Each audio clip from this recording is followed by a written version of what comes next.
శ్రీ వారాహీదేవి జ్యోతిషాలయం విద్య, ఉద్యోగం, వ్యాపారం, పెళ్లి, ఆరోగ్యం, నాగదోషం, సంతానం, రాజకీయం, వామాచార దోషం, అత్తాకోడళ్ల మధ్య గొడవలు, ప్రేమించి మోసపోవడం, స్త్రీ పురుషుల వశీకరణం, ధనం నిలకడలేకపోవడం, మీ ఎటువంటి సమస్యలకైనా 24 గంటల్లో పరిష్కారం చూపబడును. నెంబర్ 1 వశీకరణ స్పెషలిస్ట్ పండిత్ పవన్ నంబూదిరి, కేరళ తాంత్రిక గురువు గారు.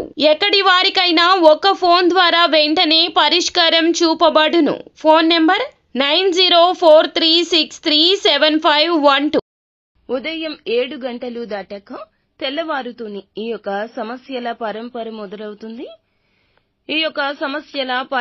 మొదలవుతుంది. అనేక విషయాల్లో ఇబ్బందులు రాబోతున్నాయి. ఎందుకంటే ఇది గ్రహ గోచర స్థితి. ఏం జరగబోతుందో తెలియాలంటే వీడియో చూడాల్సిందే. వీడియో నచ్చితే తప్పకుండా ఒక చిన్న లైక్ చేసి మమ్మల్ని సపోర్ట్ చేయండి.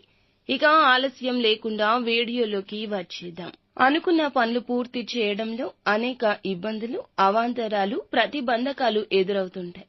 ఈ పనులు పూర్తవక చాలా ఒత్తిడికి గురవుతుంటారు. ఆందోళన చెందుతారు. మీరు చేసే ఆలోచనలు స్థిరంగా ఉండక పరిపరి విధాలుగా ఆలోచిస్తారు. మీరు తీసుకునే నిర్ణయాల్లో స్పష్టత ఉండదు.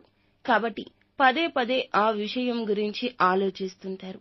నిరుద్యోగులు ఎవరైతే ఉన్నారో వారికి ఈ రోజున ఉద్యోగ అవకాశాలు తక్కువ. మంచి అవకాశాలు పొందడం కోసం ఎక్కువగా శ్రమ పడాల్సి వస్తుంది. ఈ రోజున ఎక్కువగా దూర ప్రయాణాలు చేస్తారు. తీర్థయాత్రలు చేస్తుంటారు.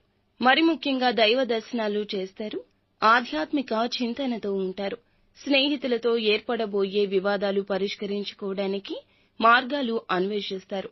అంతేకాకుండా చిన్న విషయాలకు మీ స్నేహితులతో మాట పట్టింపులకు వెళ్లాల్సి వస్తుంది. జాగ్రత్తగా ఉండడం మంచిది. అనుకున్న సమయానికి డబ్బు ఈ రోజు చేతిలో ఉండక అవస్థలు పడొచ్చు. చిన్న అవసరాలు, ఖర్చులకు కూడా ఇబ్బందులు రావచ్చు. ఇక కుటుంబంలోనూ, ఇంట బయట కూడా అందరితో సఖ్యతగా ఉండేందుకు విశ్వ ప్రయత్నాలు చేస్తారు. ఈ రోజు మీరు చేసే ఈ ప్రయత్నాలు అన్నీ కూడా నిరుత్సాహంగా ఉండబోతున్నాయి. కుటుంబ సభ్యులతో అనేక వివాదాలు కూడా తలెత్తే సూచన కనిపిస్తుంది. కుటుంబ సభ్యులు మీకు వ్యతిరేకంగా ప్రవర్తించడం బాధ కలుగచేస్తుంది. మీరు తీసుకునే నిర్ణయాలు కుటుంబానికి నచ్చవు. అంతేకాకుండా అనారోగ్య సమస్యలు తీవ్రంగా వేధిస్తాయి. ఆరోగ్యం పట్ల శ్రద్ధ వహించడం ముఖ్యం. వ్యాపారం చేసుకునే వారికి సామాన్యంగా ఉంటుంది. అంతేకాకుండా అవాంతరాలు, అడ్డంకులు కొంచెం ఎక్కువ అవుతాయి. వ్యాపారం ముందుకు సాగక నిరాశగా ఉంటుంది.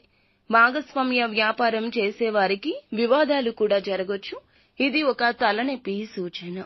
ఉద్యోగం చేసేవారికి సమస్య వస్తుంది. చేసే పనుల్లో పొరపాట్లు ఎక్కువగా జరిగి అందరితో విమర్శలు ఎదుర్కోవాల్సి వస్తుంది.